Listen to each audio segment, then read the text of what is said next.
Yes, children, in today's class, we shall start with exercise 12.1, question number 3. Okay. The question is, identify the numerical coefficients of the terms other than constants. See the word here, it is given other than constants in the following. मतलब क्या है कि हमको numerical coefficients किसके बताने हैं? उन terms के जो constants नहीं हैं. The first part is 5 minus 3t square. अब इसमें कितनी टर्म्स हैं? एक टर्म ये है, एक ही टर्म है, दो टर्म्स हैं, मगर ये 5 कांस्टेंट है. तो दूसरी टर्म क्या है? -3t square. तो हम यहाँ खाली लिखेंगे -3t स्क्वायर, बिकॉज यहाँ पे इन्होंने बोला है अदर देन कांस्टेंट्स, तो हम इसे नहीं कंसिडर करेंगे. और हमने पढ़ा था जब हम टर्म्स लिखते हैं तो उसके पीछे वाला जो साइन होता है वी कंसिडर दैट. ओके. तो अब इसमें हमें क्या निकालना है? Numerical coefficient. ठीक है, न्यूमेरिकल मतलब नंबर. तो इसमें न्यूमेरिकल कोएफिशिएंट क्या है? -3. नंबर तो -3 है, तो हम यहाँ लिखेंगे -3. All right. So this is our first part done.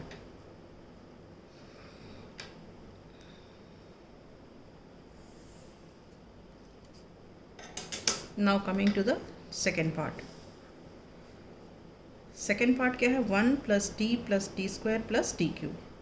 अब वैसे तो इसमें क्या है, कितनी टर्म्स हैं? 4 टर्म्स हैं, लेकिन एक कांस्टेंट है, तो हम ये 3 टर्म्स लेंगे. तो यहाँ पे हमारी टर्म्स क्या हो गई? t स्क्वायर और t क्यूब. ओके. अगर यहाँ पे कुछ नहीं लिखा है, इसका मतलब 1 है. t बोले या 1t बोले एक ही बात है. t स्क्वायर बोले या 1t स्क्वायर बोले एक ही बात है. और t क्यूब बोले या 1t क्यूब बोले एक ही बात है. तो इस t का कोफिशिएंट क्या, न्यूमेरिकल कोफिशिएंट क्या हो गया? 1. t स्क्वायर का भी न्यूमेरिकल कोफिशिएंट 1 और t क्यूब का भी न्यूमेरिकल कोफिशिएंट 1. ठीक है. तो ये है हमारा सेकेंड पार्ट.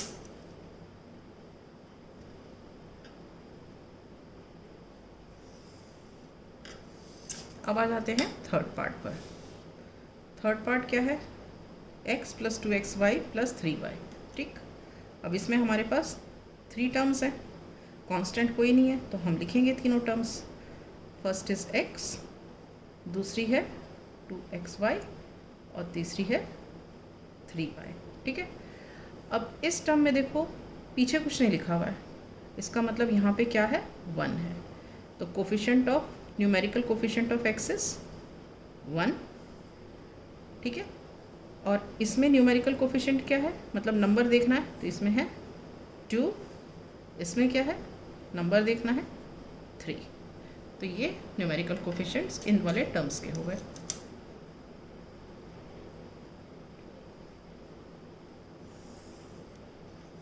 अब आते हैं फोर्थ पार्ट पर. फोर्थ पार्ट है 100m + 1000n. राइट. तो इसमें हमारी टर्म्स क्या क्या हो गई? एक तो हो गई हमारी 100m और दूसरी हो गई हमारी 1000n. ठीक है. अब इस वाली टर्म में न्यूमेरिकल कोफिशिएंट क्या है? 100. और इस वाली में हमारा न्यूमेरिकल कोफिशिएंट क्या है? 1000. न्यूमेरिकल कोफिशिएंट का मतलब नंबर को देना है हमें.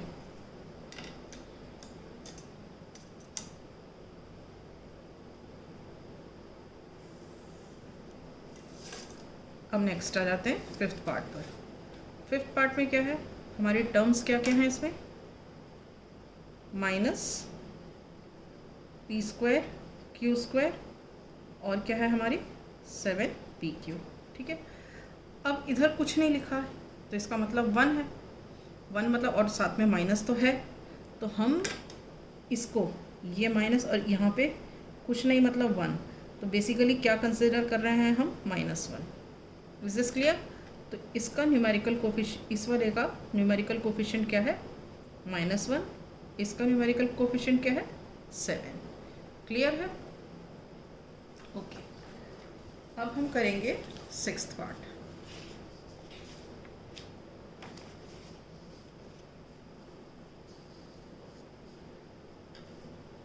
देखो सिक्स्थ पार्ट. सिक्स्थ पार्ट में यहाँ हम लिखेंगे टर्म्स 1.2a + 0.8b. तो हमारी टर्म्स क्या हैं इसमें?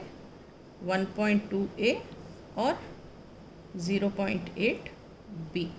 ओके, तो इसमें न्यूमेरिकल कोफिशिएंट क्या है? 1.2। इसमें न्यूमेरिकल कोफिशिएंट क्या है? 0.8। हमें खाली नंबर्स का कंसिड्रेशन करना है, ठीक है। तो ये हो गया हमारा 6th पार्ट।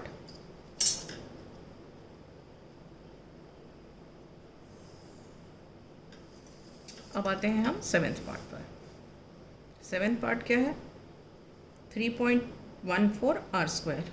तो इसमें तो ये एक ही टर्म है, तो हम यहाँ पे एक ही टर्म लिख देते हैं, 3.14 आर स्क्वायर। तो इसमें न्यूमेरिकल कोफिशिएंट क्या हो गया? नंबर हो गया 3.14। All right, so this is our 7th part. अब आ जाते हैं हम नेक्स्ट 8th पार्ट पर। 8th पार्ट है 2l2 within bracket l plus b, ठीक है। तो हम इसको ना ऐसे वाले क्वेश्चंस में ब्रैकेट को खोल लेते हैं, क्योंकि तभी हमें अलग अलग टर्म्स पता चलेंगी। अब इसको ओपन करना मतलब क्या हुआ?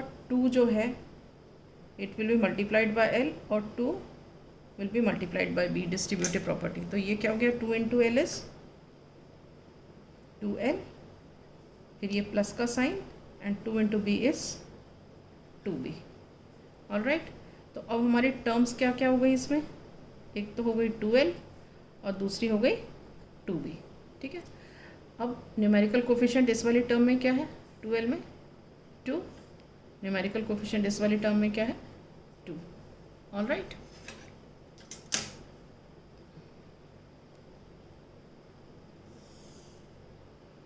Now last part of this question. इसमें देखो 0.1y प्लस 0.01y स्क्वायर। इसमें टर्म्स क्या क्या हैं? 0.1y एंड 0.01y स्क्वायर, ठीक है। अब इस वाली टर्म में न्यूमेरिकल कोफिशिएंट क्या है? 0.1 और इस वाली में 0.01। Is this clear? ये नहीं है बेटा, इसको काट के दोबारा से लिख रही हूँ। This is 0.01 because numerical coefficient बोला है, तो ये थोड़ी लिखोगे आप। Is this clear? Okay, so this was our question number 3।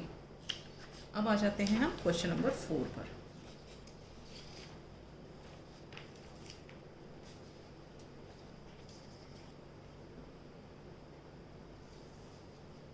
देखो question number 4, identify the terms which contain x and give the coefficient of x।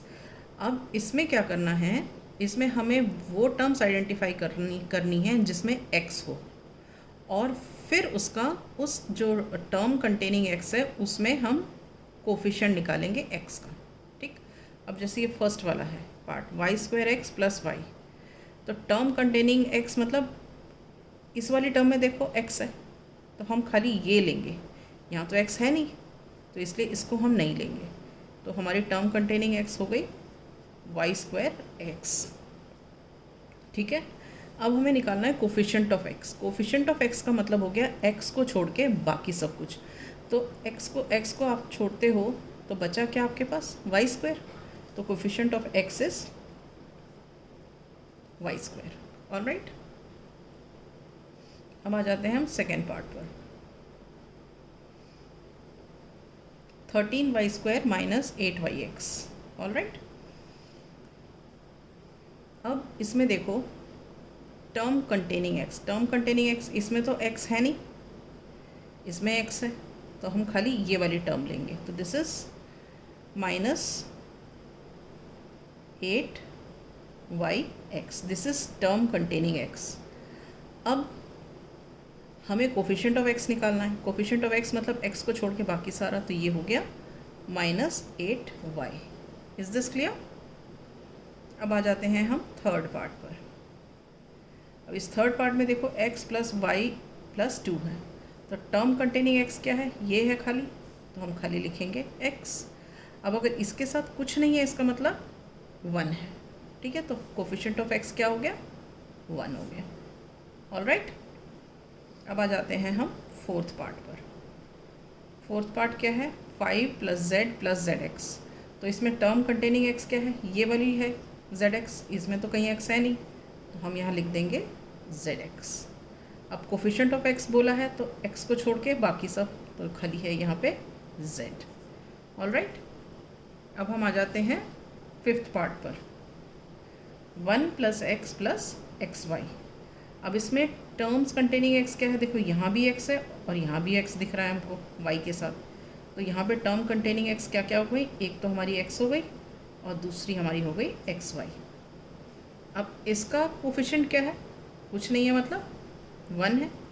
अब इसका यहाँ पे एक्स का कोफिशिएंट क्या है, एक्स को छोड़ के बाकी सब, that is y. Alright, now coming to sixth part, 12x y square plus 25। Term containing x क्या है, ये है, इसमें रहा ये एक्स, तो हम यहाँ पे लिख लेंगे 12x वाई स्क्वायर। अब हमें निकालना है कोफिशिएंट ऑफ एक्स, इसका मतलब एक्स को छोड़ के बाकी सब, बाकी क्या बचा 12 और वाई स्क्वायर, तो हम यहाँ लिख देंगे 12 y square. Alright, now coming to the seventh part. इस सेवेंथ पार्ट में क्या है, टर्म्स कंटेनिंग एक्स, दोनों में एक्स है, तो हमारी दो टर्म्स हो गई, एक तो 7x हो गई और एक हो गई x वाई स्क्वायर। ठीक है, अब इसमें कोफिशिएंट ऑफ x क्या हो गया, x को छोड़ के बाकी, मतलब यहाँ पे 7 है और यहाँ पे x को छोड़ के बाकी मतलब वाई स्क्वायर है। Is this clear? So this was question number 4 A part. Now we shall start the B part.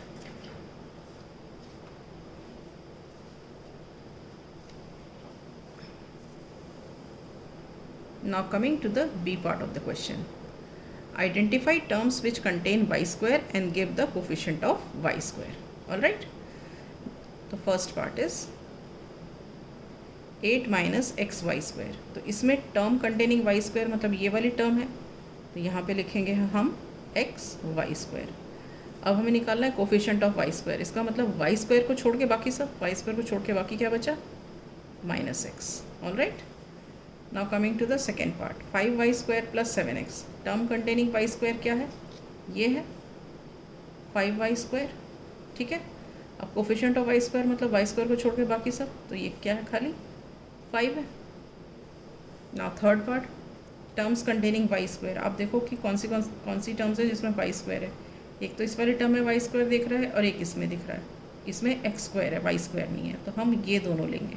तो हमारी टर्म्स कंटेनिंग वाई स्क्वायर क्या हुई, एक तो -15 एक्स वाई स्क्वायर और दूसरी 7 वाई स्क्वायर। ठीक है, अब इसका हमें कोफिशिएंट ऑफ वाई स्क्वायर निकालना है, मतलब वाई स्क्वायर को छोड़ के बाकी सब, तो यहाँ क्या बचा -15x।